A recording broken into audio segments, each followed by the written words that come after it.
October 30 ஜமீன்தார் முறையை ஒழித்தவரும் தனது சொத்துக்களை எல்லாம் ஏழை எளிய மக்களுக்கு எழுதி கொடுத்தவரும் மக்களுக்காகவே தன் வாழ்நாள் முழுவதும் சிறைவாசத்தை அதிக காலம் அனுபவித்தவரும் ஆங்கிலேய ஏகாதிபத்தியத்தை எதிர்த்தவருமான தேசிய தலைவர் ஐயா பசும்பொன் முத்துராமலிங்க தேவர் திருமகனாரின் 118வது பிறந்த நாள் விழா மற்றும் 63வது குரு பூஜை விழா பசும்பொன் கிராமத்தில் நடைபெற உள்ளதை ஒட்டி அம்மா மக்கள் முன்னேற்ற கழக பொதுச் செயலாளர் மக்கள் செல்வர் அண்ணன் டிடிவி தினகரன் அவர்கள் மாலை அணிவித்து மரியாதை செய்ய உள்ளார்.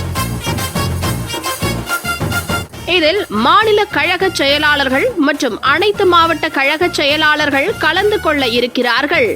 ஆகையால் தவறாது சிவகங்கை மாவட்டத்திற்குட்பட்ட தலைமை கழக நிர்வாகிகள், சிவகங்கை மாவட்ட கழக நிர்வாகிகள், மாவட்ட சார்பு அணி நிர்வாகிகள், ஒன்றிய கழக, நகர் கழக, பேரூர் கழக, ஊராட்சி கழக, வார்டு, பகுதி, வட்ட கழக, கிளை கழக நிர்வாகிகள் மற்றும் கழக உடன்பிறப்புகள், கழக தொண்டர்கள் அனைவரும் தவறாது கலந்து கொள்ளுமாறு சிவகங்கை மாவட்ட கழகம் சார்பில் அன்போடு கேட்டுக்கொள்கிறோம். இந்நிகழ்வுக்கு உங்களை அன்போடு அழைப்பவர் தேர்போகி வி பாண்டி MBA, மாவட்ட கழக செயலாளர், சிவகங்கை மாவட்டம் அம்மா மக்கள் முன்னேற்ற கழகம்.